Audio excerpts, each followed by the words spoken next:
Hello. My fiancée went camping with her ex and then posted online. Why do men get jealous when women have male friends? Insecure?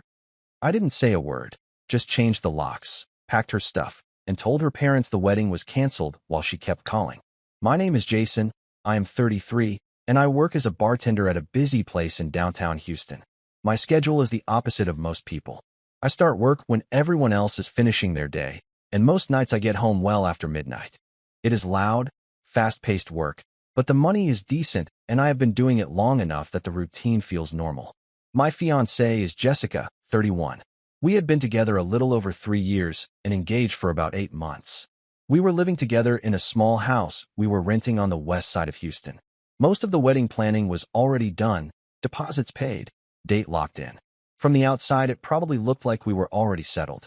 Jessica could be extremely charming when other people were around. Friends loved her. My coworkers liked her the few times she stopped by the bar after a shift. But in private, she had this habit of turning basic conversations into weird little power plays. If I asked a reasonable question, she would roll her eyes and act like I was insecure.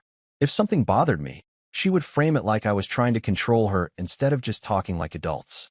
One of the recurring themes was her ex, Jeffrey. He never completely disappeared from her orbit. He was not around enough to cause a direct argument, but he was always somewhere in the background. A reaction to one of her posts. An inside joke comment. Occasionally, she would mention some random story from years ago that somehow involved him. Whenever I noticed, Jessica handled it the same way. Calm smile, slightly amused tone, and the same explanation every time. He is just a friend now. You are overthinking it. Not everything has to be a problem. For a long time, I let it go because technically nothing had happened that crossed a clear line. Being suspicious is not the same thing as having proof, and I did not want to be the guy who turns every social media interaction into an interrogation. That changed one Thursday night in late May. Jessica told me she was going camping for the weekend. She said it casually while leaning against the kitchen counter, scrolling through her phone like it was the most normal plan in the world. Just a quick trip out of the city, she said. Fresh air, hiking, no stress before another long week of work. So I asked the obvious question. Who exactly are you going with? She paused for a moment before answering, and that tiny pause told me everything I needed to know about where the conversation was about to go. She looked at me for a second, then gave that same half-amused smile she always used when she thought I was about to say something she could dismiss. Jeffrey, she said. Not a group. Not coworkers. Not some mixed friend trip where his name just happened to be included. Just Jeffrey. I waited a moment because sometimes people realize how something sounds once they actually say it out loud. Jessica did not look embarrassed or awkward, though. If anything, she looked slightly irritated that I was even processing the information. I asked the next obvious question. Just you and your ex are going camping together for the weekend. She shrugged like I had just commented on the weather. Yes, we have been friends for years. You know that. The tone was already shifting. Not defensive yet, but close. The kind of tone that suggests the problem is not the situation. The problem is that you notice the situation. I kept my voice calm because the goal was clarity, not a fight. I said I did know they were technically still friends, but a private weekend camping trip with an ex is not a small detail to casually drop 2 days before leaving, especially when you are engaged. Jessica rolled her eyes immediately. This is exactly what I mean, she said. Why do men always get weird about women having male friends? I pointed out that Jeffrey was not just some random friend from work or the gym. He was someone she used to date seriously. That changes the context. She laughed a little at that. Not a nervous laugh. More like the kind of laugh someone gives when they think they just won an argument. It only changes the context if you are insecure. That word again. She used it a lot. It was her shortcut for ending conversations she did not want to have. If a boundary made her uncomfortable, the other person was insecure. If someone questioned her decisions, they were insecure. I asked one more question. Did Jeffrey invite you, or did you invite him? Jessica looked at me like the answer should have been obvious. He invited me. We used to go camping all the time when we were together. He found this place a few hours outside the city and thought it would be fun. The way she said it made something very simple click in my head.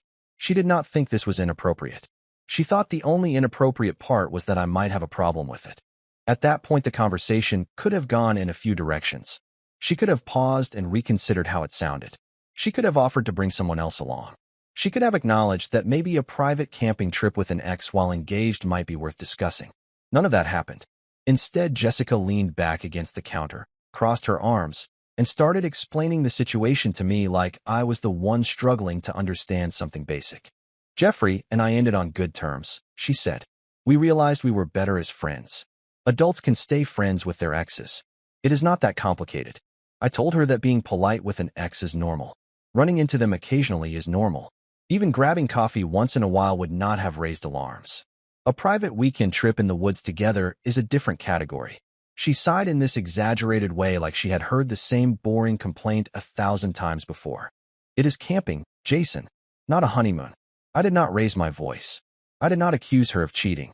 I just said that most people would see why their fiancé might not be thrilled about that setup. Jessica immediately latched onto the word thrilled. So now I need permission to see my friends. That was the move she always made. Take a very specific situation and inflate it into some broad argument about freedom and control. I told her it was not about permission. It was about respect and basic relationship boundaries. If the roles were reversed and I told her I was spending a weekend camping with a woman I used to date, I seriously doubted she would shrug and wish me a nice trip. She did not even hesitate. That is different. I asked how. Because I trust you, she said, which somehow made the statement even more ridiculous. Then she added something that stuck with me. You are acting like something is going to happen. That says more about you than it does about me. That was the moment I stopped trying to convince her of anything. Because the issue was not the trip itself anymore. The issue was that she genuinely believed the only problem in the room was my reaction. I stopped arguing after that. Not because she convinced me. It was actually the opposite. The conversation made it very clear that we were not even discussing the same reality. In my head, an engaged couple should have some obvious boundaries with former partners. In Jessica's head, the only boundary that mattered was whether she personally felt like doing something. And she clearly did. So I changed my approach. Instead of trying to debate the logic of the situation, I just nodded and said, all right. She looked slightly surprised by that. All right, she said. Yeah, I said. If that is what you want to do, go ahead. For a second, I think she expected another round of pushback. When it did not come, her posture relaxed. The conversation ended right there, which in hindsight says a lot about what she wanted from it. Jessica did not want a discussion. She wanted me to protest so she could label it insecurity. Without the argument, there was nothing for her to win. The next day, she packed a couple bags in the afternoon. Camping gear, clothes, some hiking boots she had barely used since we moved to Houston. She was moving around the house like everything was completely normal. Right before she left, she made one last comment. You really should work on that jealousy thing, Jason. It is not a good look. I did not respond. I just told her to drive safe. She left around 4 in the afternoon. I watched her car pull out of the driveway and disappear down the street. Then the house got quiet. I worked that night like usual. Friday nights at the bar are chaos, which honestly helped. When you are mixing drinks for a packed room and dealing with 20 different conversations at once, you do not have much mental space left to think about your personal life. It was close to 2 in the morning when I finally got home. Out of habit more than curiosity, I opened my phone while sitting at the kitchen table. Jessica had already posted something online. It was a photo of a campfire with 2 chairs next to it and trees in the background. Nothing dramatic. Just a normal-looking campsite picture. But the caption under it caught my attention immediately. Why do men get jealous when women have male friends? Insecure much. And just like that, the situation stopped being a private disagreement between 2 people. I stared at that caption for a minute longer than I expected to. It was not just the words. It was the timing. She had been gone maybe 6 hours and already decided to turn the situation into a public statement about insecure men. The photo was obviously staged too. 2 chairs facing the fire. Not exactly subtle about the fact that she was out there with someone. My phone kept lighting up while I looked at it. A couple of mutual friends had already liked the post. One even commented something about how people should mind their own business in relationships. That was the moment something in my head settled.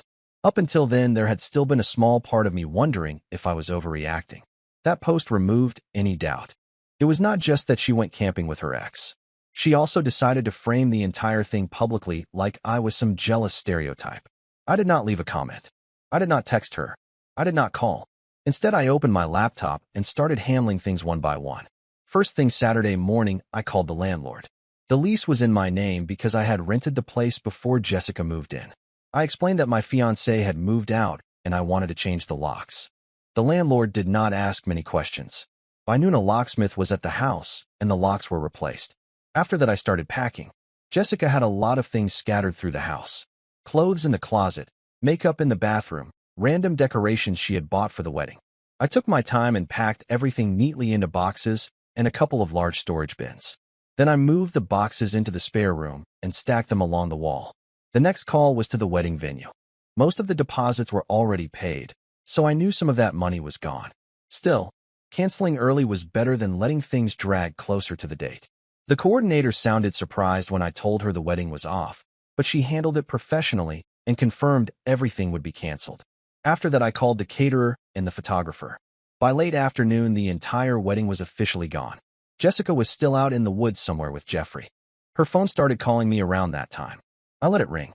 Jessica's calls kept coming in while I was finishing the last of the cancellations. At first, it was just one or two. Then it started repeating every 10 or 15 minutes. I did not pick up any of them. If she wanted to spend the weekend making statements online about insecure men, she could also deal with the consequences without a live audience. By early evening, I realized there was one conversation that was going to happen sooner or later anyway. Her parents. They were already invited to the wedding, obviously. Flights had been discussed. Her mother had been sending Jessica links to decorations for months. If the wedding was officially canceled, it made more sense for them to hear it directly instead of finding out through rumors or social media. So I called her dad. He answered on the second ring. We had always gotten along well enough. Nothing overly close, but respectful. The kind of relationship you expect with future in-laws. "Hey Jason," he said. "Everything all right?" I kept it simple. I told him the wedding was canceled and that Jessica would need to pick up her things when she got back into the city. There was a long pause on the line. He asked what happened. I explained the situation calmly. That Jessica had gone on a weekend camping trip alone with her ex. That she posted about it online while framing the situation like I was the problem. And that after thinking about it, I decided it was better to end things now rather than ignore what that meant for the future. Another pause. Then he sighed. He did not argue with me. He did not defend her. He just said he appreciated me telling him directly and that he would talk to Jessica once she had cell service again. We ended the call a minute later. When I set my phone down, there were already 4 more missed calls from Jessica. A few minutes after that, the phone started ringing again. The next time Jessica called, I answered. The moment the line connected, she started talking. "Where are you? Why are you not answering your phone? Why is my dad texting me asking if the wedding is canceled?" She sounded irritated more than worried. Like the situation was an inconvenience instead of something serious. I let her finish before saying anything. Then I told her calmly that yes, the wedding was canceled. There was a pause on the other end of the line. "What are you talking about?" I explained everything in a straightforward way. I told her I saw the post she made about insecure men. I told her that spending the weekend camping with her ex while publicly mocking the situation was not something I was willing to build a marriage around. She immediately went into the same defensive tone she used during our kitchen conversation. "You are seriously blowing this out of proportion." I did not argue with her. I just kept explaining what I had already done. I told her the locks on the house had been changed. I told her all of her things were packed and waiting in the spare room. I told her the wedding venue, the caterer, and the photographer had all been notified that the wedding was canceled. The silence on the phone lasted longer this time. Then she started talking again, but the tone had shifted from irritated to angry. "You changed the locks. Jason, are you serious right now?" "Yes. You cannot just decide things like this because you are jealous." I told her it was not about jealousy. It was about clarity. She made her priorities clear when she chose that trip and that post. I made mine clear by deciding I was done. She tried a few more angles after that, saying I was overreacting, saying Jeffrey was just a friend, saying I was ruining our future over something small. But the decision had already been made hours earlier. When she finally paused, I told her one last thing. Her boxes would stay in the spare room for 2 weeks. She could arrange a time with the landlord to pick them up. Then I ended the call. Right after that, I blocked her number. Jessica showed up Sunday evening. I was in the living room when I heard a car pull into the driveway. A few seconds later, there was loud knocking on the front door. Not normal knocking either. The kind where someone is already angry before the door even opens. I walked over and opened it. Jessica was standing there with a backpack and a duffel bag slung over her shoulder. She looked tired, dusty, and extremely irritated. The moment she saw me, she started talking. "What the hell is wrong with you?" I stepped outside and closed the door behind me before answering. I did not want the argument echoing through the house. I told her everything I had already explained on the phone still stood. The wedding was canceled. Her things were packed. The locks had been changed. She immediately tried to push past me toward the door. I need to get my stuff. Your stuff is already packed, I said. That only made her angrier. This is insane, Jason. You are acting like a jealous psycho because I spent a weekend with a friend. I did not react to the insult. I just opened the door and pointed down the hallway toward the spare room. Your boxes are in there. Jessica walked in and stopped when she saw the stack of boxes along the wall. Clothes, shoes, decorations, small furniture pieces she had brought when she moved in. Everything was neatly packed. For a second, she just stared at them. Then she turned around and started arguing again. You actually went through my things while I was gone. Yes. You called my parents. Yes. You canceled the wedding without even talking to me first. I told you exactly why I did it. Her voice kept getting louder while mine stayed the same. This is unbelievable, she said. You are throwing away 3 years because you cannot handle the fact that I have male friends. I told her again that she was free to have whatever friends she wanted. She just was not going to do it while being engaged to me. The conversation went in circles for a few minutes after that. Eventually, I picked up one of the boxes and carried it to the front door. Her car was still sitting in the driveway. The message was clear. Jessica stood there for a moment watching me carry the first box outside. I placed it on the driveway next to her car and walked back inside for the next one. I did not rush. I just moved steadily back and forth between the spare room and the front door. She followed me the second time. You are seriously doing this right now? Yes, I said. She crossed her arms and leaned against the wall while I picked up another box. You are going to regret this, Jason. Maybe, I said. But not today. That answer seemed to irritate her more than anything else I had said all evening. She kept trying to pull the conversation back into the same argument we had already gone through 3 different ways. You are blowing this way out of proportion. I did not respond. You are acting like I cheated on you. Still nothing. All I did was go camping with a friend. I carried the third box outside and set it next to the others. By that point, the stack was starting to take shape in the driveway. Clothes, a couple storage bins, a bag with her makeup case inside. Everything she had moved into the house over the past 2 years was slowly making its way back out. Jessica eventually stopped arguing and just watched. The anger was still there, but it was mixed with something else now. Confusion, maybe. She clearly expected the situation to turn into a long fight, where she could keep pushing the same points until I gave in. Instead, it was just logistics. Once the last box was outside, I stepped back toward the door. That is everything, I said. She looked at the pile, then at me. You are really ending it like this? Yes. For a moment, it seemed like she was about to start another argument. Instead, she grabbed the first box and shoved it into the back seat of her car. Neither of us said anything while she loaded the rest. When the trunk was finally closed, she stood next to the driver's door and looked at me one last time. You are going to look stupid when people hear about this. Maybe, I said. Then she got in the car, started the engine, and drove away. The house felt strange after she left. Not empty exactly, just quiet in a different way. Jessica had always filled the space with noise. Music playing from her phone, videos in the background, constant commentary about whatever she was looking at online. Now it was just the hum of the air conditioning and the occasional car passing down the street. I locked the door and walked back into the living room. For a few minutes, I just sat on the couch thinking about how quickly everything had collapsed. 3 years together, months of wedding planning, all of it ended over the course of a single weekend. But the truth is, it did not really end because of the camping trip. The trip just made the underlying problem impossible to ignore. Jessica believed that any boundary she did not personally agree with automatically meant insecurity. That mindset might work in casual dating, but it does not work when you are building a life with someone. Marriage only functions if both people understand that certain lines exist. The camping trip crossed one of those lines. The public post about insecure men made it clear she did not even see the line. Later that night, I checked my phone again. Jessica had already posted something else. This time it was vague. Something about how some men cannot handle independent women and how sometimes people reveal their true colors right before a wedding. A few friends messaged me asking what happened. I did not get into a long explanation. I just told them the engagement was over and that it was the right decision for me. That was the last time I looked at her social media. The following week, I went back to work like normal. Same bar, same loud Friday nights, same routine I had before the relationship started. A couple of friends later told me Jessica was telling people I had a jealousy problem. Maybe some people believe that. Honestly, it does not matter. If someone thinks expecting basic respect from your fiancé counts as insecurity, they are free to go camping with their ex too. Bye-bye.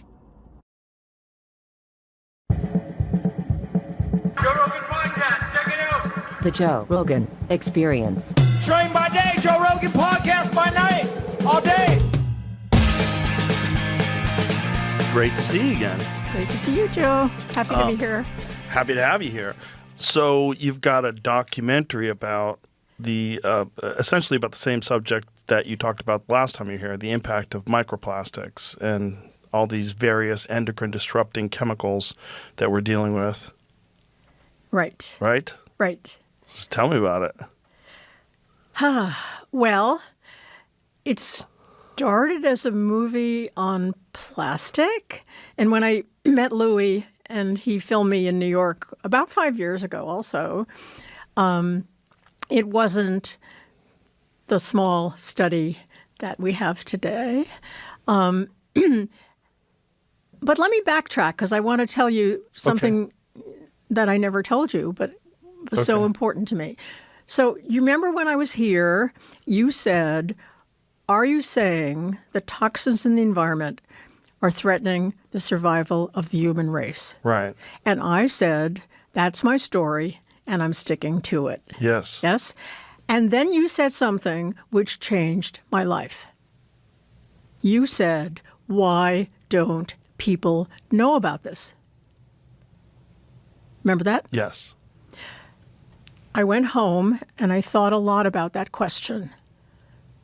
And that was what led me to create the program that I have now, Action Science Initiative, which is doing short, impactful, relatively cheap interventions to alert people to the problem and communicating this in a way that I'm hoping will reach more people than academia, where I was speaking before. Because before I talked to you, I talked to my peers in, academia and in the ivory tower, at the meetings where they all went. They read the papers that we all read, but the general public didn't get this. So you really were, I have to tell you, thank you, and you were actually very influential in my life. Well, I'm very happy to help. When I first heard about your book and I started going over the details of it and the subject matter, I was shocked. I couldn't imagine that something like this could not just have happened, but there's no large-scale effort to reverse course or to change course or to do something about it, or at least to make people aware of the impact that plastics are having on us. Let me tell you a story about a friend of mine. There's a guy named Philip Franklin Lee, who is a Michelin star chef that lives in Austin, and he has this amazing sushi restaurant, Sushi by Scratch, and great chef. Anyway, he was experiencing fatigue, like always tired, got his hormones tested, extremely low testosterone, but then got his microplastics tested, and they were off the charts. Did a series of interventions to try to clean his body out from that, stopped drinking anything out of plastic, stopped using plastic. Just by whatever he did, I'm not sure if he did the plasmapheresis thing that I just did recently. Yeah. His testosterone went up to 1,200 with no testosterone replacement, no nothing. Just eliminating microplastics from his life over a period of time raises testosterone. So that's fantastic, and it's what we are seeing in the film and so on. I want to just make a small point, which is microplastics and plastics and plasticizers are not identical, right? Okay. Right? So microplastics are a relatively newcomer to the scene because we've had plastics since 1950, right? Microplastics have been there but not recognized until relatively recently. And actually measuring them in our bodies is much harder than measuring the plasticizers, which are the chemicals that are put in plastic to give them the various properties that they have. Phthalates. Phthalates is one, bisphenol A is another, and so on. So there are other, And by the way, well, we'll come back to that later. So yes, we can measure those, but measuring microplastics, in particularly if we're going to go into your brain or into your testicles, into a woman's placenta, obviously that's much more difficult. So they're not the same, but the microplastics, what they are is the actual pieces of plastic that carry the plasticizers along with them. So they kind of piggyback on. So they do double damage because they carry the chemical harms and they also physically enter the cells, right? So do you remember, I'm sure asbestos you know about, and silicosis. And these were other examples of particles that went into the body and conveyed both chemical harm and physical harm, like inflammation and so on and so forth. So they're all bad, but they're not identical. And what we studied in the Plastic Detox, which is the film, we did not study any microplastics. We studied the plasticizers. So you probably remember, I think I told you last time, well, why should you remember anyway? They're water soluble, and so you remember that, so they go into your urine, and then they're pretty easy to measure. So I'm going to give this to you. This is a kit. Open her up, and I'll tell you what. Okay. Learn what's inside. All right. It looks like you pee in that. Okay. That's right. Keep going. And there's more stuff in there? Yep. Okay. Something to send it back. Right. And then this looks like biohazard bags. To put your pee in. Pee doesn't kill anybody. and this is, it's got a QR code on it. Say hello to a healthier you. So those are ways to find out ways to lower your exposure. Okay. Yeah. I know a lot of people get these harmful chemicals from drinking coffee, hot liquids, out of paper cups. Yeah, from the paper cups that are lined with, for example, bisphenols. But the coffee itself is made most coffee makers contain a lot of plastic also. So it comes in both the cups and in the device that's making the coffee. We use metal and That's just good. make a French press. I do that at home too. I got rid of my plastic coffee machine. Me too. I was thinking about it. I was like, why am I pouring hot water into this plastic thing? Yay! That can't be good. Yeah, and it doesn't taste as good. You're learning. French press tastes better anyway. So here's my suggestion. If you're willing to do this. I am willing to do this. You are. Good, yes. Cool. So not hard. Okay. Pee in the cup, send it in. Then got it. My colleague Genoa and her team will analyze it for not everything in the world, but the bisphenols, the phthalates, and the parabens. Okay. That's what they're going to be adding pesticides soon, and that would be great to have that as well. Then, if you want to go to phase 2, I have some things here that you could swap in your kitchen, and you could go to that QR code and find out other things that you could reduce. And then, if you wanted to, we could send you another kit, and you could see if your levels changed. Okay. You want to do that? I would love to do that. Yay! What is phase 2? Phase 2 would mail you back another kit. You take your urine again, and that's it. So that's to see if it's changed because of lifestyle changes. That's right. Right. That's right. So you would be doing part of what the couples in the intervention did. The couples in the intervention also were infertile. And so we're not going to touch your fertility question, but the men collected sperm, and we can do that if you want, but I don't think you may not want to talk about that on your but that's what we did in the intervention. So in the intervention we found, this is what the intervention was. There's a company called Fellow, which is grown out of UCSF. And they're very big now. I think they have like 200,000 men in their files who have had their semen tested. Okay? And at the time they have their semen tested, they're asked, could we recontact you for research? That's one important question. And they're asked, why did you want your sperm tested? And if they say, because we're infertile or subfertile, or we're worrying about our fertility, we ask, or they ask, how long has it been that you've been having this problem with fertility? And if it's more than 12 months, then they're technically infertile, right? So if they said they would agree to be recontacted and they were infertile, they were potentially eligible for this intervention. You with me? Got it. So actually finding the couples that are in the film was a long process. They had to, of course, agree to be filmed. They had to have what we call, terrible word, idiopathic infertility, no known causes.